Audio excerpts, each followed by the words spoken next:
ধান চালের অন্যতম বৃহৎ মোকাম উত্তরের জেলা নওগাঁ। ইরিবোরো মৌসুমের শেষ সময়ে প্রান্তিক কৃষকদের ঘরে এখন ধান নেই বললেই চলে। ফলে সরবরাহ কমে আসায় দফায় দফায় বেড়েছে দাম। 2 মাসের ব্যবধানে সব ধরনের ধানের দাম প্রতিমনে বেড়েছে 250 থেকে 300 টাকা।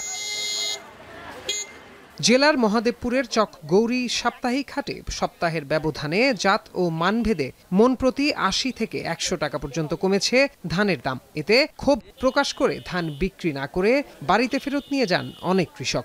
গত হাটে ধান আমরা যে সুগুলোতে ধান নিয়ে আসছিলাম সে ধান বেচলাম 1440 টাকা হাই বাজার, আর আজকে এসে সেই জায়গায় 1300, 1310। কীটনাশক ওষুধের দাম বেশি, সারের দাম বেশি, সব জিনিসের দাম বেশি। খালি ধানের দাম কম হলে আমরা কৃষক কীভাবে চলবে? মজুতদার বা বড় কৃষকদের ঘরে ধান থাকলেও খোরাকির জন্য রাখা ধান বিক্রি করে আমন আবাদের প্রস্তুতি নিচ্ছেন প্রান্তিক ও ক্ষুদ্র কৃষক। তবে উৎপাদন খরচের তুলনায় দাম কম হওয়ায় ক্ষুব্ধ তারা।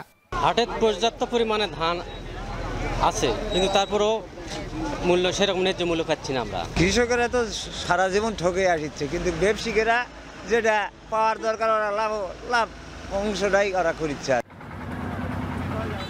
ব্যবসায়ীদের দাবি, বাজারে ধানের পর্যাপ্ত সরবরাহ থাকলেও চলমান পরিস্থিতিতে ব্যাংক থেকে 2 লাখের বেশি টাকা তোলা যাচ্ছে না। তাই চাহিদা মতো ধান কিনতে পারছেন না তারা। এমন অবস্থায় বাকিতে ধান বিক্রি করছেন।